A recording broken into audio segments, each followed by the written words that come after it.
Thank you for being here. My name is Ayla Nova, and it is an honor to share Yoga Nidra and beyond. And tonight, we are going beyond. I was offered this beautiful opportunity to sit with a musician and now filmmaker that has impacted my healing journey. So I invite you to join this full circle experience through the conversation with East Forest on his film, Music for Mushrooms. In this conversation, we're going to be diving into the intentionality behind the film, but also through our healing journey, whether it be through music, through sound, or plant medicine. Thank you for tuning in, and I hope that you enjoy learning more about the film, learning more about East Forest, and also maybe even discovering something about yourself. If you have any questions or anything comes up for you, make sure to leave those in the comments, and be sure to follow, subscribe, like, share with your friends or family that might find something intriguing about this podcast today. Once again, thank you for being here, and I hope you enjoy the conversation. Before we get started, we're going to have a little short yoga nidra just to settle back into our bodies and make sure that we're here, we're present, and take time for ourselves amongst all of it. Wherever you're at, if you're listening, and for those of us that are here, feel the surface below you. Begin by becoming aware of the gravity that's holding you into this space. In this moment, allowing for stillness to be present in the body, and acknowledging that there is this undercurrent of energy that is always moving and flowing. And to bring intention into this stillness, you're going to invite what we call a sankalpa. This is a heartfelt intention delivered in an I or I am declaration to self. And in honor of this, I invite you, if you are not already working with the sankalpa, to use I am loving awareness. Whatever you may choose for yourself for this sankalpa, repeat it within the space between the brows 3 times.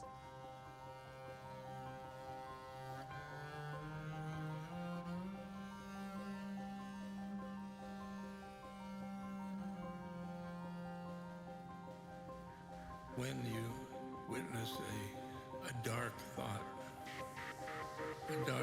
that isn't going to get you anywhere, you witness it and love it. And allow for the vibration of this internal sankalpa, this declaration, to vibrate out beyond the body into the space around you, and come home to your body, allowing for my voice to guide you as you place your awareness onto the tips of your fingers. Moving this awareness up the arms, sensing into your shoulders,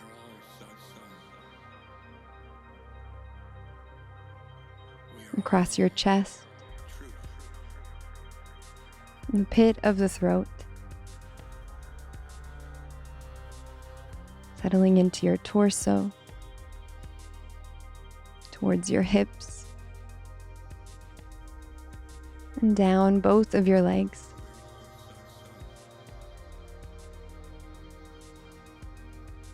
Past your knees to your ankles, and sensing your feet.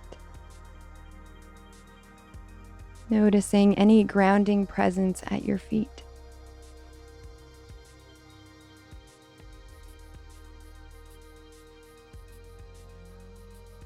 And allow for this awareness to now move to your hands, to the crown of your head, releasing any residual tension from your forehead, your eyebrows, your eyelids, your cheekbones, the ears, the space between the ears, all the way along your jawline to your chin.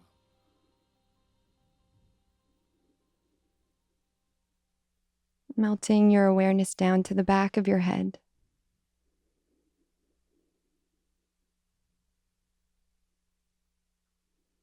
Expand this sense of stillness and awareness through your whole body. Completely still and aware of your whole body.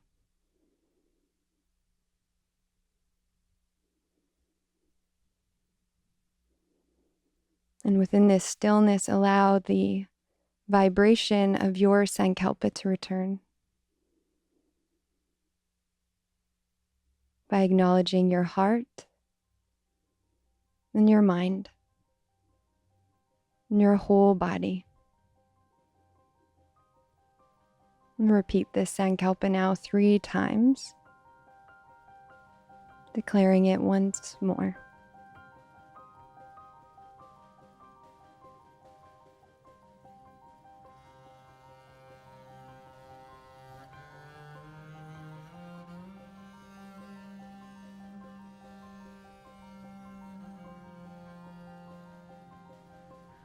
When you witness a dark thought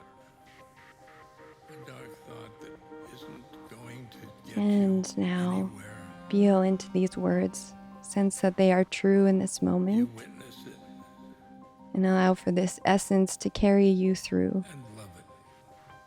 the remaining time of this podcast, this moment we are sharing together, Dark thought, and maybe even onto your waking day.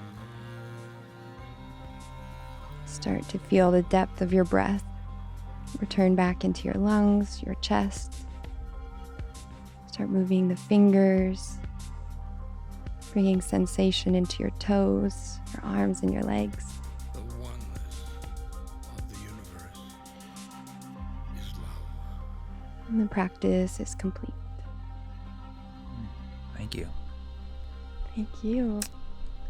Welcome, East Forest. Thank you. It's truly an honor to meet you. Your music has influenced my journey through healing, and now seeing your movie and the film and the documentary, everything that you've done there, it's really inspiring to see people being more open and speaking about using plant medicines in this way. And music is such a huge part of it, which is what we are learning too, about creating that journey. Well, I have had the same experiences with the music. That's what started it all for me, and mushrooms. And so I feel like I'm kind of like, well, me too. Like whatever that thing is that we connect to, the all that is, the greater sense of self, the mushroom. I feel like I think I know what you're talking about, and it's like it's touched me too.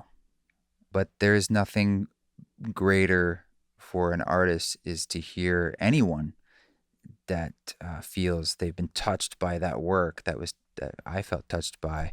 It's just like amazing. Yeah, it's amazing. Something that you do by yourself, for yourself in some regard, and then it has some sort of meaning beyond that at a different point in time too. It's wild. Yeah. I feel like Yoga Nidra was almost something like that for myself too, where creating these practices, working with polarities and emotional states, it was all for a self-healing journey. And then to find out that other people are experiencing that same level of healing is just so heartwarming. Yeah. And I also heard throughout the whole movie, it was so beautiful. We called them sankalpas or heartfelt intentions in Yoga Nidra. But you're using these I am statements throughout the film. And it was really inspiring to see that, the intentionality, not just with the film itself, but with the energy that is carried through it, reminding people of these. Yeah, that's true. Court, who's in the film, old friend of mine, old mentor, V.C. Johnson. He has so many of those wisdoms. I love that phrase he says. There's these interstitial, kind of like dream sequences in these aspens where it's his voice. He says, I know I could transform the nation by saying, essentially, simply stand barefoot on the ground, the mother surface, and declare, I am soul and I belong here. You know, he always like stamps down, as opposed to this idea of original sin or like we're cursed or humans are a cancer or these different things you hear. It's like, what if we're meant to be here? First, that's like the first thing is to declare it and feel that. Or that other phrase he says, I am masterful. And he says he asks people to say this, and it's almost like there's something, they're like, well, I can't, or I'm not, or but just time out, just say it. Or and then when they actually say it, sometimes he said they burst into tears. I'd be the person bursting into tears. Because there's a knowing inside of like Yeah. loving yourself in those subtle ways that you haven't actually allowed, or you've been blocking. For what reason? You know? Yeah, and I think it's also hard for people to imagine that in a way that they're choosing to be here. We go through these challenges in life and you think, why am I here? Why am I experiencing this? But if you can almost shift that and declare it, like Court's saying, I am here, I belong here. That's so powerful just within itself. And then is this a parallel to the music with mushrooms? Or is this something that also is a part of, the journeys that you take people through in the tour? Or Oh, well, I mean, I guess not directly, but Court, it's funny. He's been such a big influence on my life. We just saw him a few days ago, and he really passed away and came back to life like 2 weeks ago. His heart stopped. And wow. they said he was dead, and then they got him back, and he seems to be okay, but still there's a fragility there that I'm feeling with him. And I like that we're talking about him right now because he's been such a big influence on me, and as a friend, but as a mentor. And I met him almost 20 years ago, and it was before the East Forest thing, and that stuff was percolating, but of course you don't know that. And he was putting out these ideas and these phrases, and it was confusing, but it was so beguiling. And it was just like, what is this? But I felt so drawn to him. He'd talk about our past lives, and he'd talk about, there's so many phrases that I repeat that are from Court, and they sum up like so many things that we face. Like you're talking about, people essentially looking for purpose and feeling lost or feeling like victims in a sense. And he looks at it like we're all on a campus, as he would call it. And like the Dharma is the playing field. And he has this phrase that all choices are valid and everyone graduates. And I mean, things like that, it's like profound. He says these things, and then he says another one. And, so many ideas, and it's all poetry and it's all metaphor. And it's just a way of us reclaiming, as he would talk about, the education of the individual soul. Like that's we're here. That's what's going on, and reclaiming what it means to be a soul and to be a human, and that's like a good thing, And the soul is smiling, and we're choosing these things, and I think he sees a lot of sort of like the zombie and sort of the disconnection out there when it's too much for him actually to just be out in the world. He's a recluse up in the hills of Santa Barbara. But because he's pulled himself out, that sensitivity allows him to just be able to see and to hear, and it comes through him like a court jester. Like it's all trickster energy. It's just all just like metaphor and limericks, and anyway, he's been on my mind a lot, and I love that he's woven into the film, which was tricky to even get that to happen, because you can't just book it with him. You just have to show up, and maybe it'll work, maybe it won't, and how did you find him? How did you guys like meet each other? Well, I've wondered what he would say, how he would answer that question.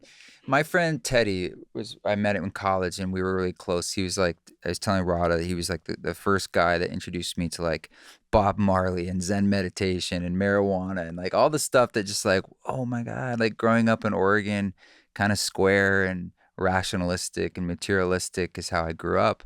This really opened me up for the first time. And I would visit Teddy in Santa Barbara where he lived and grew up.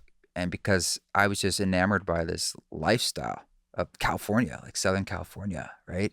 The opposite of Oregon and gloomy and gray and cold. And down here was like sun and life and Eastern mysticism and weed and all the things, smoothies, tacos. And one night he just said, you know, I'm going to introduce you to a friend of mine. I'm just like, yeah, okay. And we went over to this little house in Santa Barbara at night and with, I think, his cousin or something. And it's an old family friend. And we, knock on the door and Court answers and this old guy's there. And he's like, oh. He just looks at us and I was like, come in. He's like, because for him, he's like, he recognizes you from a past life. Whoa. He'll say things like, I'm so glad that this is happening. He's like, it's 2,000 years ago that you chopped my head off. And we really, and he'd be like, start weeping. He'd be like, this is just so meaningful that we're finally here again, And then he'll go through it. He does readings and he's chain smoking. He uses tobacco and clove, cowboy coffee, a crystal, and muscle testing, where he's got this whole system that he's developed over the years of 100-room psychology and sort of this method of getting you to say sort of like first recall of thoughts and numbers to work through the unconscious. And he uses that to, help interpret, what's going on. And he's channeling what he's seeing and the ghosts in the room. And there's all sorts of things. And a lot of it's a lot to take in. And I think for some people, when they initially would see that, they're like, this guy's crazy or none of this makes sense. But after a few years of listening, you're like, actually, this does make sense. There's a system here. Once you learn the vocabulary and once you realize that a lot of this is metaphor, it's not meant to be like, on Tuesday, you need to use these numbers at the lottery. It's totally that trickster energy. And when you just let it wash over you as poetry and love, then that's when I feel like it's just this beautiful hang. Through that, he really helped break down my rationalistic mind and allowed me, it's like this artistic way, this creative way. He taught me a lot about creativity. And I just like being around him, and I just love him as a friend and as a teacher. And it meant a lot to me that we could have him be part of the film because it's a part of my story. And it's not that the film's just about me by any means, but I just felt like I wanted to, you want to try to share Court, but he's difficult you can't bottle him. Yeah, you can't encapsulate a person like. Right. But he's the 10 Laws voice. So one of my songs, and that's the first song I ever wrote. Yeah. So I also, in some ways, it's like weirdly, he's kind of was this partner creatively, unknowingly, to launch this whole thing. Wow. So that first night I visited him, I recorded him, which was a bold move. I just put down a recording. He was all about it. He's like, whatever. He was okay with He never it. mentioned it. But then I went to the bathroom and I listened to the recording, when I got home to New York, and he had leaned over to the recorder. It was like, to all the listeners in the cosmic field of the Akashic Record, this is copyrighted by the angels of the... He was just playing with me. Like, he did that when you went to the washroom. Yeah, he was saying, like, I know you're recording, and I'm cool with it. And he was playing with me. Yeah. And in that, he had said, of many things he said, these little 10 laws of his hunter-gatherer's code of 10, and I had put it to music later, and that was the first song I did, and it was sort of like, wow, this is really something here. I don't know what this is. And that became, it's, to this day, a very popular track. Yeah. I love the imprint of these other voices that come into it. Yeah. Yeah. Yeah. And, you've got Court on there. You've also got Ram Dass on there. Yeah.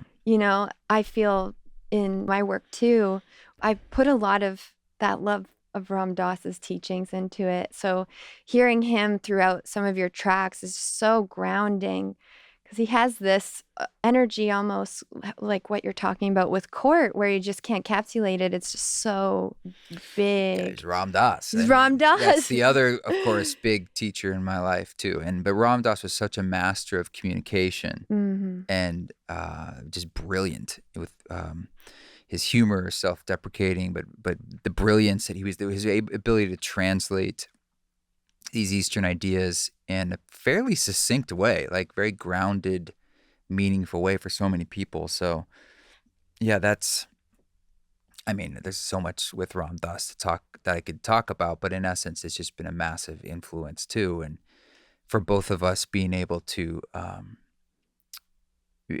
meet him and be there and weave with that world, and to this day, still kind of weaving with Love, Serve, Remember, the organization of Ram Dass, and it feels quite alive in that regard. Yeah. Yeah. Very much so. Keeping that very alive. And when, well, he's, kind of like the grandfather of taking what we viewed as like recreational drugs or exploratory and now using it more so in a healing way, using these with music and these different journeys. What was that like for you? When did you feel like those worlds collided, your music and journeying with maybe psilocybin? My first experience with psilocybin was in college, and I think I was 18 or 19. And I you hear about it and you're like, I want to try this, but you don't know, and you have no teachers. And this is really before the internet had much about this online. So I'm just like, you get the mushrooms, right, with a buddy. Yeah. And I think the first time I didn't take enough and nothing happened. So the second time I'm like, I should take more. And I remember I took a whole eighth, like the whole bag. I was just like, I'll eat them. And it was a big outdoor party at school. And I remember starting to feel it. I was really laughing and hanging with friends. I'm like, oh, wow. And something drew me to walking down the hill to get away from all that.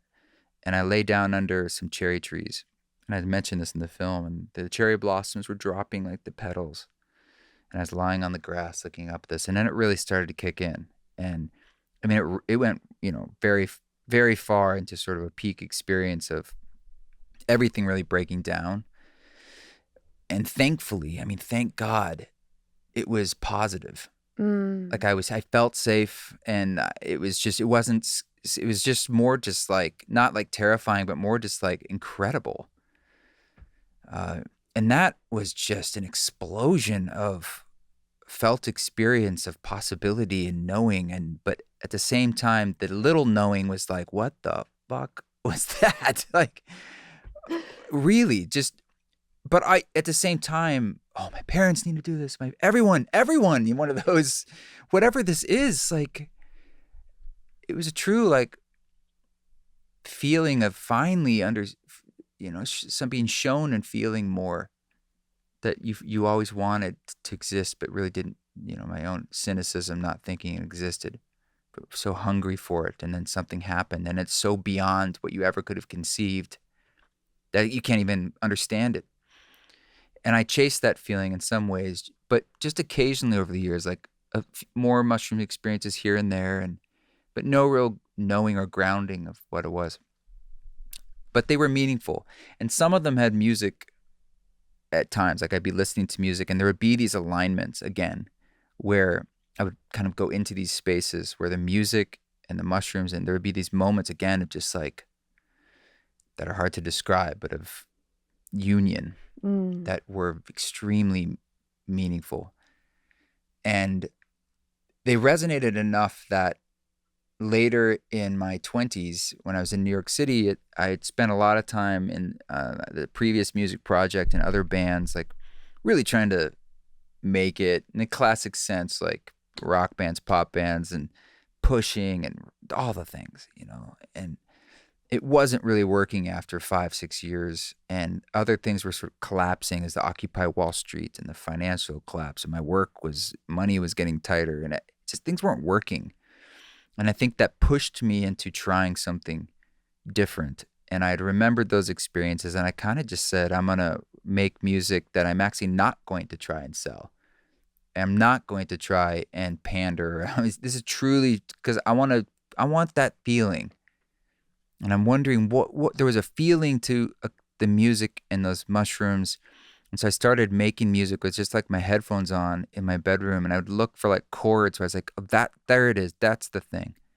And if it was something else, I'd be like, even if it was a cool lick, I'd be like, yeah, it's not that. It's not that. Where is it? And I just kept doing that. And 10 Laws was one of the first ones. And I started writing more, and I was really enjoying it. And I remember sharing it with a few friends on MySpace. And my bass player in my band, I played him the first 3 songs, and he wrote back and said, do this, don't do the other music. Like our own band, he's like, you should do this. Yeah. And I was like, really? This is just like experimental. It's non-genre. I don't even know what to do with it. He's like, I don't know, but do it. And I just kept doing it. And then I had a record, and then I decided to journey to it because I've been inspired. And that moment of journeying to it like truly changed my life. And that was the first time where it was a ceremony without me realizing it. But it was definitely a ceremony. I was like, I'm going to use this music. Whoa. I'm going to take mushrooms. And I did it. And then I was like, I'm going to lie down. So it was very intentional. Like you just gave it space. Yeah. And it was just so beautiful. I was just overwhelmed by the beauty and surprised. I just couldn't hold that had happened. You know, I thought it might be cool, but I didn't think it would like be so meaningful to like my life. And it had all the recordings in my mother and places I'd been and hiking and my apartment and the train. And it was like a tapestry of the last year. And I didn't realize that's what it would be. And it was like this message. So I thought it was just like, that was that. And that was more than enough. And that would only really be relevant to me because it was my life, my recordings. And I shared it with my girlfriend at the time. And I kind of sat with her, and she, the same thing. We took mushrooms, and she put on the headphones, and she was like talking to her dead father just had died. And it's had this big healing. And I was like, well, why would it work? Why? Huh? And then my roommate, who is Jamaican. So I was like, this probably isn't that relevant to him too. And I was like, this is interesting. And then I was giving the record away. It was just free because I was in this whole like, I don't want to sell this. This is back when you would buy music. Back when you bought you would music. download. You Yeah, didn't have a paid for it. subscription to There music. were no subscriptions. Yeah. I even put it in the Internet Archive at the Library of Congress for free to be like, this is free. You know, it's in Creative Commons. And anyway, I went to my first ayahuasca ceremony, and I was also, all these other things were happening, like backpacking, and I was invited to my first indigenous ceremonies and really starting to open up meditation to prepare for those. And then that was giving me all these, you know, and just learning a lot. And there was a lot going on in New York City at the time in small circles around the psychedelic space. It was very small, but you were just starting to like meet people and talk. Their podcasts just started, like the Psychedelic Salon and Terrence McKenna and Eckhart Tolle and like the Power of Now and all this stuff. So anyway, I gave the record to my friend that I just met at this ayahuasca ceremony, this guy, Lewis, that he was at the ceremony, and I gave him the record, and he goes off, and months later, I hadn't heard from him, and he got obsessed with this record. He listened to it like 1,000 times, and he's like, I'm going to set up some circles, and we're going to play music and play with this record, and we're going to, you know, guide people with it. And I was just like, what? I don't know, man. I don't know how to do that. And he would just say, you know, well, it's this weekend, and I got to come up. It's happening. It's happening. It's happening. Yeah. Long story short, he kept doing that. And then it was thousands of people, and then it's a plant medicine church, and now he's the producer on the film, and we were just on the phone on the way here, and he's like my best friend, and he's like the guy. He's just like, we're doing it. You talked about the farm in the film too. That's the farm. That's the farm. And he had a vision, I think, at that first ceremony to have a farm.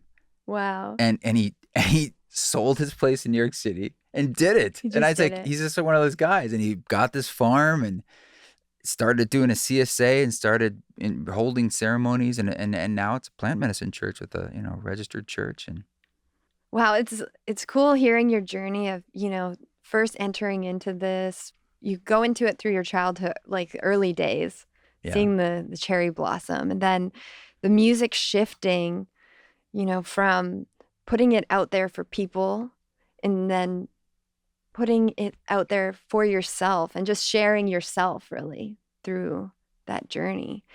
And I think that a lot of times that's when I also see the most return of people sharing their experiences, is when it's the most vulnerable, when it's like something that's super raw. And, with my journey with it, you talked about the first time, like, thank goodness it went the way it did. And I thought, for me, it wasn't like that. The first time I ever entered into that, it was definitely a recreational situation, wasn't contemplating It's most life. people. And I mean, it was for me too, right? I just stumbled into this and moment. it was such a terrible experience that I didn't even consider anything after that. It actually turned me off of trying anything, probably for the best. Yeah, probably. But it wasn't until after I'd gone through all of the cancer treatments, I'd been talking to therapists, I'd been going through different types of therapies, and finally one of my friends just offered as a gift this mushroom journey, the psilocybin with a shaman, holding space for it. And it was such a different experience going into it, using intention, using it as like a spiritual connection to the soul, connecting and knowing going into it that was the whole point, was such a different experience. It changed my relationship with it completely. And what was so fascinating was that it wasn't just like a little bit. We did what was called a hero dose. Oh boy. So you go into this journey, it's holding space with a shaman. And at the end, it was just everybody's gone through this really beautiful experience. He was banging this drum and I could feel the last residual trauma from my healing journey, like going into this drum. Oh my God. Yeah. And once it was complete, finished off with Music for Dying, the album. I think that's what it was. You used that, or yeah, they did? they did. They Really? played that for us at the end. Music to Die To, Yeah, album? music. Thank you. Yeah, Music to Die To. And that was the first time I'd ever heard your music before. And obviously I had a very influential experience at that time. And it now when I hear that album, it takes me back to this almost like prolific, or it feels like a prophecy almost that I went through that experience. So it's really cool to hear this music accompanying such a unique and special journey with the medicine of these mushrooms. Now when I hear your music, it brings me back to that really beautiful experience, and it's like recapitulating that whole relationship to the medicine of the earth, really. Those songs, so Music to Die To, Music to Be Born To, some of my earlier records were, they're all from mushroom ceremonies at the farm. And the mushroom ceremonies are improvised to be in the moment with the experience. And so those songs are essentially being born. In some ways dying. It's sort of like it's a fruit that ripens and gets picked off and it's put on a record, and then it's out there and people eat it at times. But those were from the farm. And it's these moments that would happen in these circles. And I wouldn't say really what they were, because this is, that came, I don't know when that came out, 2015 or something. And it's a different time. It really wasn't as safe. Yeah. And now when I share that with people, they're like, oh, your music, why would you listen to something that sounds dark? I'm like, no, it's so beautiful. It's funny because Music to Die To, Music to Be Born To, people, it's in some ways ingest in a sense. It's like, to me, it's interchangeable. Yeah, I agree. Death. It's like just creation or release. But yeah, there's some nice track. I think the last track on that one's called Let Go. It's a deep track. It's long too. It's like 13 minutes, and it has this beautiful ending of this thumping, almost like heartbeat that just kind of like slowly goes away. That's really cool that they use that. One of the things too that I know that you did in the film was you shared it with youth too. So it's one of, like, your music is not just something, and you just released an album too. No, the soundtrack. The soundtrack from the film. And it's also nice to know that you can still have these experiences without the plant medicine. You can also just take Yeah. that time and, old school, put an album on and just Nidra, listen right? all the way through for that Yeah. entire hour, Yeah. or however long it might be. Yeah, I mean, I think last night we were talking about in the Q&A after one of the screenings that like just listening to a song and just doing that and paying attention to one thing is actually a radical act today Yeah. for our consciousness. Like Yeah. If you do anything longer than 30 seconds, it's like you're that is actually probably true. Yeah. Yeah. Uh, Yeah. Well, I'm glad that those were meaningful records for you. oh, yeah. They were meaningful. And I also feel like this film is really exciting on the front of sharing this in a way that's approachable for people, that they can, see that they can use music for this type of healing, but also open up the doors to new possibilities. Like you said, when you tried it, you're like, Mom, Dad, Yeah. this is working for me. I've stopped So, trying to change my parents, which I yeah. think is the right move. It's that everybody graduates idea from court. But yeah, I wanted to make a film that would speak to really anyone, but not just the quote unquote choir. Like could build a bridge to people who are curious and help them feel included. Like something that's very inclusive and accessible, and that you're hearing stories and seeing this process of people sharing in a way that we all share and feel. So hopefully the goal is that you see yourself somewhere in the movie. You're like, oh, that's something I feel. Or that person says something like, yeah, me too. And in that way we can see our shared humanity. Because it's a lot of I think the name of the game right now is people curating their own attention and fortifying, building fortitude internally to navigate a time of incredible transition and incredible stress and change. And that change is not inherently bad or even good. It's just change. And it takes a lot of bravery to be incarnate today. And I think a lot of us feel more like victims, like we're just taking the punches and we're like waiting. Maybe the election will turn out right, or maybe we'll get to Mars, or they're going to invent the thing and then the thing will save us.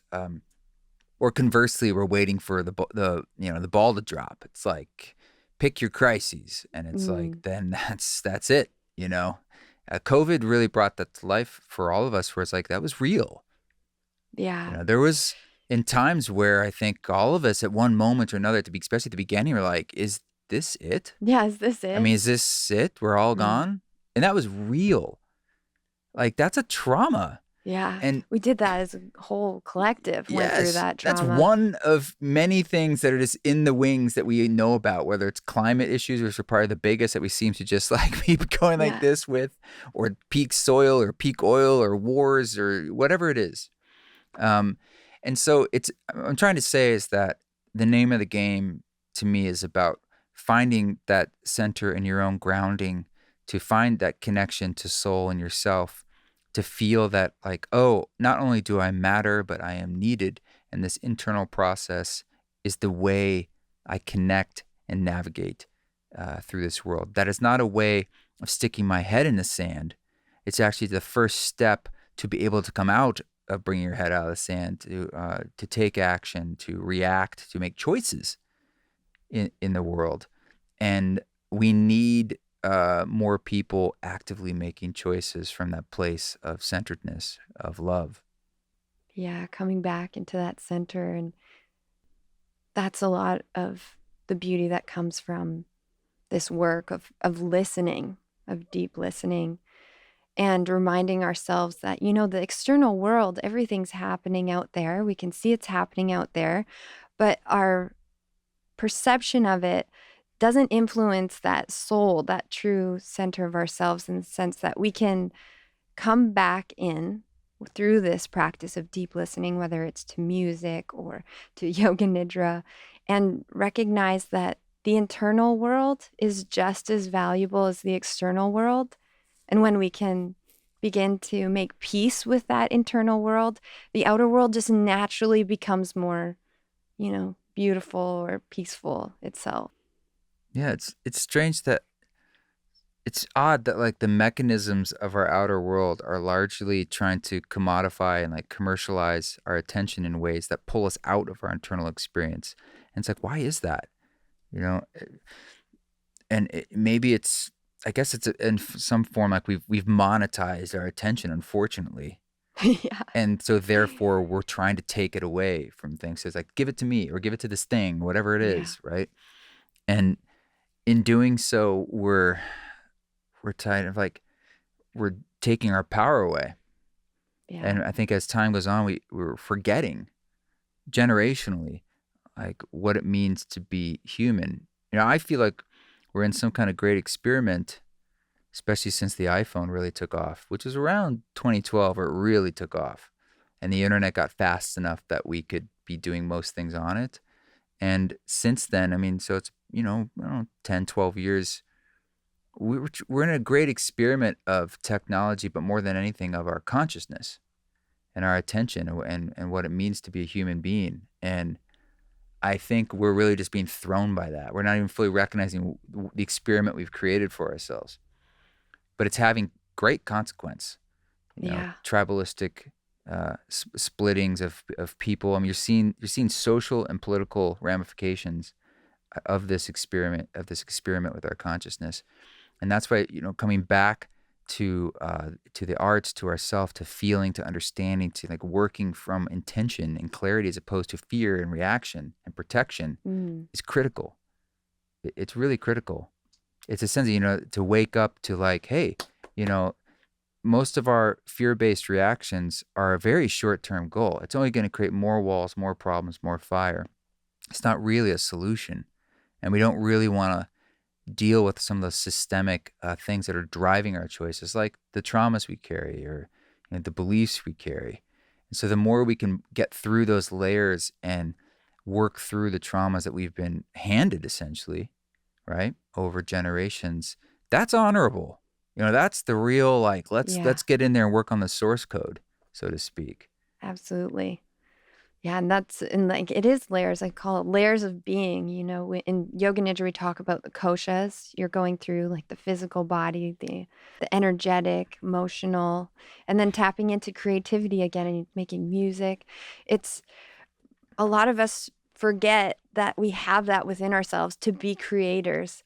We're stuck in this narrow view of looking down. Everybody's looking down at their phones. And when you think about the nervous system, right, it's like all of this information that we're trying to digest on a day-to-day basis, moment to moment, really. Yeah. And to slow it down and to take time to just honor being in your body, being on this planet, and practicing, again, coming back to the listening of the music and creating stillness.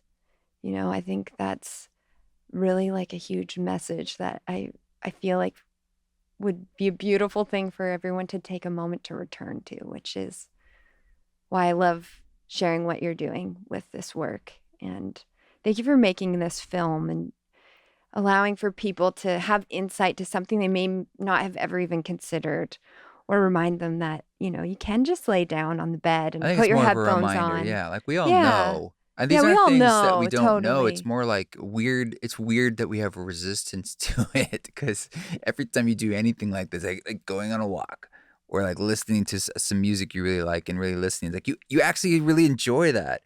But for some reason, there's so much strange resistance. Like I'd rather check my email real quick or whatever. You just keep going down these channels of like the quick, because we're hacking ourselves. Yeah. And that's that reclaiming. And I just think in some ways we're using a tool that's part of that hacking, which is screens and stories, but they can be so powerful and reach so many people so quickly. That's really why I made the film. Because like I knew that it had the potential to hit a lot of people and hopefully inspire them and just play a small role in that. But it's like planting seeds. And so you're using part of the thing that we're at 100%. Yeah, it's like you almost have to take that for, you know, use the evil to create good. Yeah, and there's beauty in it. I mean, gosh, Absolutely. boy, are we in an explosion of amazing. I mean, there's a lot of bad schlock out there, but there are some really amazing stories being told. out there. It's like a really golden era of film and TV, and there's some real amazing things. And so we do have ways to sort of like insert into other consciousness out there all around the world. And I just think that's really exciting. So it was just kind of an exciting experiment and idea to be like, well, let's try and make a movie and see if that can, have the same, it's about feeling and emotion. And the psychedelic renaissance, or whatever you want to call it, largely has been a lot about the science and the legality, and it's a little bit intellectual, not the experience itself, but like the cultural conversation. And I thought it was important to have something out there that was just emotion forward facing, as opposed to like the historical or the legality. We touch on those things in the film to sort of give you some grounding, but the point of the film is so you feel something. Yeah. That's the whole point. It goes back to that felt experience thing, like I felt under the cherry blossoms. Like it was a felt experience. No one told me anything. I didn't read anything. It was just like, it was a knowing through feeling. And that's what I hope the film can offer, is a knowing through your own feeling. Yeah, the feelings, reminding yourself, I belong here, my soul's belonging here, coming back to what Court was sharing with you. It was beautiful having those little moments in between sharing the music and what we're learning about some of the science behind it, and then grounding it again with just these affirmations or reminders of, the bigger picture. Yeah. We were at the screening in New York, and Rod and I were sitting in the back corner, and the guy in front of us pulls out his phone, and I'm like, oh man, come on, man, stay with the film, and he's right in front of me, so I can see what he's doing. And I'm like, and he pulls out a note and he types into it, I am a being of infinite possibility. He's like writing down what Court, he's like, I want to remember this. I was like, oh, okay. That's cool. That's fine. Yeah. And it was cute. That is cute. I could see how that would naturally evoke that. And then, you're fine. This is true. But there's an alchemy to, you're right, to affirmations are like spells and ways for us to, bring things into existence through our thoughts, through our words. It's powerful. And I love that those are sort of like put on screen in a way, like written. Mm-hmm. And that's Court's handwriting. Is it? Yeah. It's so nice. Yeah, he's a wonderful artist. And we just animated it into the screen. Yeah, that was one of the things I loved too. The other thing that you said in the film, I'm paraphrasing because I don't know it specifically, but it was, I'm putting this out here so that perhaps this music could save someone, even if that someone is me. Oh yeah. That hit me so hard in the heart. Yeah, some people thought that meant, they were like, oh, you shouldn't say that because it's sort of like it's only about you. But I'm trying to say that initial idea of like that kind of was that's how you know if it's true in a way. Yeah. If it really resonates. I'm glad you did say it. Honestly, I'm glad you did say it. That was the feeling for me, where it is hard to, put yourself out there. And also, I think in the realm of, self-love, there's this kind of feeling towards it where if you love yourself, like you're full of yourself or something. But I feel that if you can learn to love yourself deeply, it's so much easier to reflect that onto other people. Mm-hmm. And so if that journey of creating music or creating meditations or holding space in this way is a way that you show love for yourself, then of course, I feel like the people receiving that will feel that love too.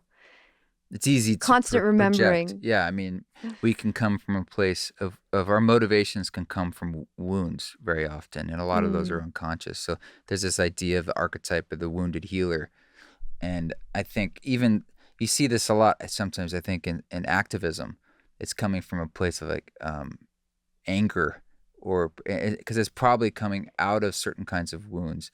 And I think the best activism or action in the world is coming from that place of stability and place of you. It's just a clarity of what that action is, I suppose, and the motivations. And I'm sure we always have our unconscious and our shadow. And that is what it is.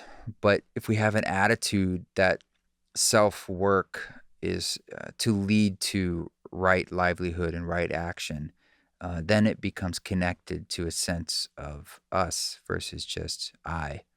Mm-hmm. And that is sort of the point. So psychedelics at their core, when you have an experience where you sense a oneness or connectivity through felt experience, truly the integration of that logically would be then, well, what else is there to do than to help other things and beings because it's all the same thing? Therefore, service is a natural response. Mm. And in some ways, if we get into a delusion of it's like, well, I am God, and so I know the answer, it's like you only got part of the way. It's like if Yeah. it's always about you, it's like, I think there's more work to do there, or you're getting into delusion. And Spring talks about that, Spring Washam in the film, that she's essentially, I think, highlighting the need for community or the other or facilitators or something to help us reflect back our choices and our actions, to be like, are we, it's a continual dance. Are we on the right path versus like deluding ourselves? Yeah. Because it can be harmful. It's not like just saying you take a psychedelic and it's like everything's going to be better. They're just they're amplifiers. They show you things. Absolutely. There's a great intelligence there, but we're also able to make then choices, and you get to choose, what you want to do with that. Yeah. And tapping into that space too is opening up those doors of choice. Going, if you're holding space and you've got, what did you call them yesterday in the Q&A? You talked about in the ceremonies, you've got people around the room that are supporting. Yes, What'd you call it? It joking. was funny. Well, we're out to set up actual people who, have psychedelic training to be in the room to assist should people need it in some of these public ceremonies, because, it's the public. You don't know what's going on out there, and we're not administering a particular medicine. And so I call them psychedelic air marshals. Air marshals. Yeah. So it's like, you don't know they're there. Like, we don't tell the audience necessarily. We kind of do, but we don't want to say like, oh, there's all these trained facilitators, because then it's like makes it free therapy. Yeah. Like, not here. No, here. not It's not here. What This is for you to experience you, and they're Yeah, here to and hold being you. mindful of the group experience. Yeah. That's I think a really important thing for holding space like that. Definitely to have those people there that can, I don't know. We're trying to. It's an edgy space. Is it? Totally. We're trying to experiment and be like, what are ways to offer something for people, but dancing up the edges of legality, but also wanting to be ethically and morally responsible. Yeah. And then, of course, just having to be safe. Yeah, safety is such a I don't want to be huge reckless. part of it. Yeah. And coming into it, I think if someone's interested in doing something like this, they have to also have that element of safety within themselves, no? Before going in? Yeah, but we don't know what we Yeah, don't you can't know right? that And going like, into and it. also, I think as Xochitl was saying last night on the panel, who's in the film, that Yeah. like the medicine will do what it does. I mean, these are vast intelligences, so you can have plan A, but usually Right. it's like intention matters, and then what comes forth. And we've all been there. I've sure been there where like, I'm like, oh, I'm supposed to be the guy, or I know this or that, or I had my intention, or I have it all set up, and it's like I am just lost in a mess, and I'm just like, I need help in this moment. Yeah. And it's very humbling. Yeah. Yeah, you buy the ticket and you take the ride and hope that And the ride, yeah. Oh my gosh, like it's very humbling. very humbling. Oh, well, it's really beautiful and humbling to be able to talk with you about this film. And if people are wanting to learn more about where they can view it and where they can learn more about your music. Yeah. I don't know when this comes out, but right now in the fall of 2024, we're doing a theatrical release of the film in the United States and a little bit Canada. And we're adding cities, so there's more and more coming online. Some international dates and hopefully more coming. And we'll eventually do some online opportunities to see it and maybe streaming at some point in the future. So it's really, if you go to musicformushrooms.com, that's where you'll see whatever screenings are happening. Or if you just want to get on the newsletter or myeastforest.org newsletter, it's kind of the same. We'll let you know, like, hey, we're doing this thing in your neck of the woods. or we're going to show it online and then maybe show a concert or a panel online. And that I'm excited to just be able to share it with more people, because the theaters are awesome, because it's like, obviously it's big screen and the sound is great, but we're feeling something as a group in a room. I mean, that's a radical act these days. And we'll do that for a limited time, and then we'll see where it goes from there. But it's a story and it's a journey. And on social media, we're able to share a lot more footage and a lot more of other people's stories.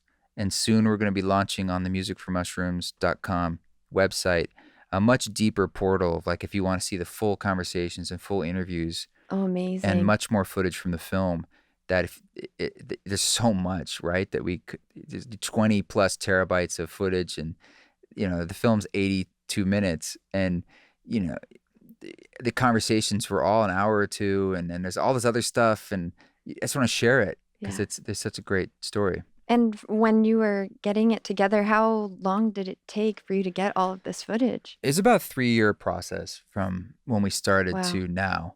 Yeah. And lots of talented people involved. Yeah. And it takes a village for sure to make a film.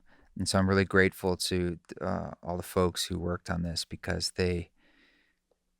what a joy to be able to work with talented people to create something as a team. That's been my favorite thing about it. Yeah. Working together as a group, making this film. I'm sure going from creating this music on your own to collaborating with all these beautiful healers and it's such talents. Such a trip. I mean, I'll be on these calls where there's like 9 of us, and I'll just stop for a second and be like, what the heck? Look at all this. Who are these? This is amazing. Like, we're all like pinch yourself thinking quickly. something. Yeah. Or like, I'll go to these screenings and I'll see something that I shot like by myself in like the woods, and I hadn't made a movie before, and now I'm sitting in a theater and I'm looking at this giant image and I'm looking at people watching it, and I'm like, how in the world did this happen? What a wild experience. Yeah. So I'm just full of gratitude. And but it's just what's so fun. I mean, there's only one first time, and it's just fun to each step of this was sort of an unknown until it happened. So even this theatrical run, I didn't know how that really worked. And then we worked with the wonderful Area 23A, the distributors, and like now I'm learning all about that, and they're killing it. They're great, and I'm like, they're the best. I'm so glad we're working with great distributors.